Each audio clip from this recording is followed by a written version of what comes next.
கொஞ்சம் நேரம் செலவிடுங்கள். அம்மா, எங்களுக்கு உதவி செய்யுங்க. எங்க விட்டுறாதீங்க. என்னோட கூட நாங்க தான் உங்க எதிர்காலம். அம்மா, எங்களுக்கு உதவி செய்யுங்க. அப்பா, எங்க விட்டுறாதீங்க. என்னோட கூட கொஞ்சம் நேரம் செலவிடுங்க. அம்மா, எங்களை புரிந்து கொள்ளுங்க. என்னோட கூட கொஞ்சம் நேரம் எங்களை வழி நடத்துங்க. என்னோட கூட கொஞ்சம் நேரம் செலவிடுங்க. என்னோட பேசுங்கள். ப்ளீஸ் செலவிடுங்க. ஒவ்வொரு குழந்தையும் நம்பிக்கையோடும் கனவுகளோடும் எதிர்காலத்தோடும் இந்த உலகத்தில் பிறக்கிறது. குழந்தை பருவம் ஒரு வாழ்க்கையின் மிக அழகான பருவம். சிரிக்கவும், விளையாடவும், கற்றுக்கொள்ளவும், நல்ல குணநலங்களை வளர்க்கவும் தேவன் கொடுத்த அருமையான காலம். இந்த காலத்தில் தான் ஒரு குழந்தையின் வாழ்க்கையின் அடித்தளம் அமைக்கப்படுகிறது. ஒவ்வொரு நாளும் அவர்கள் பார்ப்பது, அவர்கள் கேட்பது, அவர்கள் அனுபவிப்பது அவர்களை மெதுவாக வடிவமைக்கிறது. சிறுவயதில் விதைக்கப்படும் ஒவ்வொரு நல்ல விதையும் வாழ்நாள் முழுவதும் பலன் தரும். ஆனால் இன்றைய உலகம் வேகமாக மாறிக்கொண்டிருக்கிறது. ஒவ்வொரு நாளும் ஒரு குழந்தையின் நேரம் எதற்காக செலவிடப்படுகிறது என்பது அவனுடைய எதிர்காலத்தை வடிவமைக்கிறது. இன்று குழந்தைகளின் கவனத்திற்காக இணையத்தில் ஆயிரக்கணக்கான வீடியோக்கள் மற்றும் தகவல்கள் ஒவ்வொரு நாளும் போட்டி போடுகின்றன. ஒரு குழந்தை எதை பார்க்கிறதோ, எதை கேட்கிறதோ, யாரை பின்பற்றுகிறதோ, இறுதியில் அவர்களைப் போலவே மாறுகிறது. அவை அனைத்தும் அவனுடைய சிந்தனையையும் வாழ்க்கை மதிப்புகளை மெதுவாக வடிவமைக்கின்றன. தொழில்நுட்பம் ஒரு சிறந்த கருவி. ஆனால் அது ஒரு குழந்தையை எந்த திசையில் வழிநடத்துகிறது என்பது முக்கியம். பல ஆய்வுகள் சுட்டிக்காட்டுவது, அடிக்கடி ஷார்ட்ஸ் மற்றும் ரீல்ஸ் வீடியோக்களை பார்ப்பது, தொடர்ந்து இணையத்தில் வரும் புதிய வீடியோக்களை பார்ப்பது குழந்தைகள் நீண்ட நேரம் ஒரே விஷயத்தில் கவனம் செலுத்துவதை குறைக்கக்கூடும்.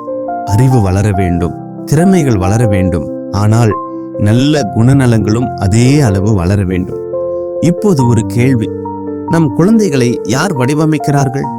பெற்றோரா, ஆசிரியர்களா, சபையா, அல்லது இணையத்தில் வரும் வீடியோக்கள் மற்றும் தகவல்களா?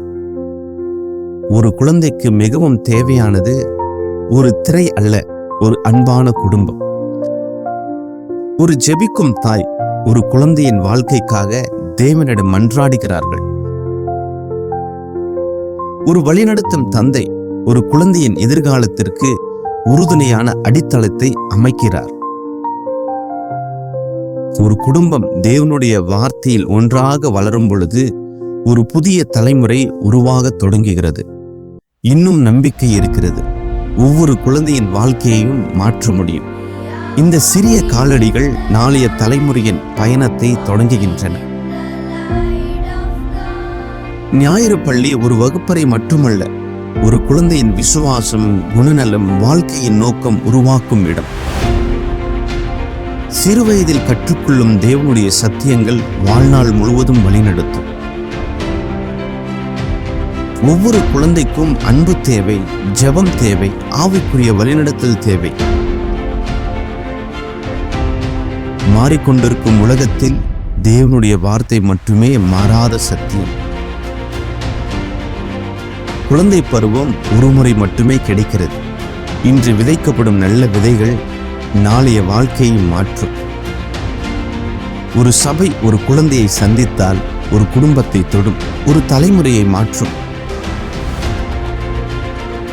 இன்னும் தாமதமில்லை.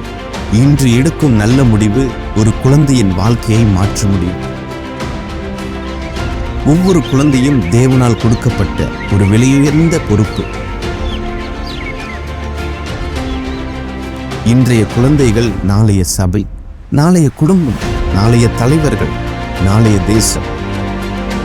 ஒவ்வொரு ஞாயிறு பள்ளி ஆசிரியரும் ஒரு பாடத்தை மட்டும் போதிக்கவில்லை, ஒரு தலைமுறையை உருவாக்குகிறார்கள். ஒவ்வொரு பெற்றோரும், ஒவ்வொரு சபையும், ஒவ்வொரு ஆசிரியரும் சேர்ந்து செயல்படும் போது ஒரு குழந்தையின் எதிர்காலம் பாதுகாக்கப்படுகிறது. உலகம் தினமும் நம் குழந்தையோடு பேசுகிறது. ஆனால் தேவனுடைய வார்த்தை எவ்வளவு நேரம் பேசுகிறது? இன்று நாம் விதைக்கும் விசுவாசம் நாளை ஒரு தலைமுறையின் அறுவடையாக மாறும். ஒரு குழந்தையை சந்திப்பது ஒரு தலைமுறையை மாற்றுவது. அடுத்த தலைமுறை இன்றே ஆரம்பிக்கிறது. இன்றைய தலைமுறை குழந்தைகளை புரிந்து கொண்டு அவர்களை தேவனுடைய வழியில் வழிநடத்தும் பணியில் அவான சிறுவர் ஊழியம் அர்ப்பணிப்புடன் செயல்பட்டு வருகிறது. பெற்றோர்களுக்கான கருத்தரங்குகள், ஞாயிறு பள்ளி ஆசிரியர்களுக்கான பயிற்சிகள், சிறுவர் ஊழிய தலைவர்களுக்கான பயிற்சிகளை நாங்கள் கொடுத்து வருகிறோம். நல்ல குணநலங்கள் நிறைந்த அடுத்த தலைமுறையை உருவாக்க நாங்கள் உங்களோடு இணைந்து செயல்பட விரும்புகிறோம். உங்கள் சபையிலும் இந்த பயிற்சியை நடத்த விரும்பினால் எங்களை தொடர்பு கொள்ளுங்கள். ஒன்றாக இணைந்து அடுத்த தலைமுறையை உருவாக்குவோம்.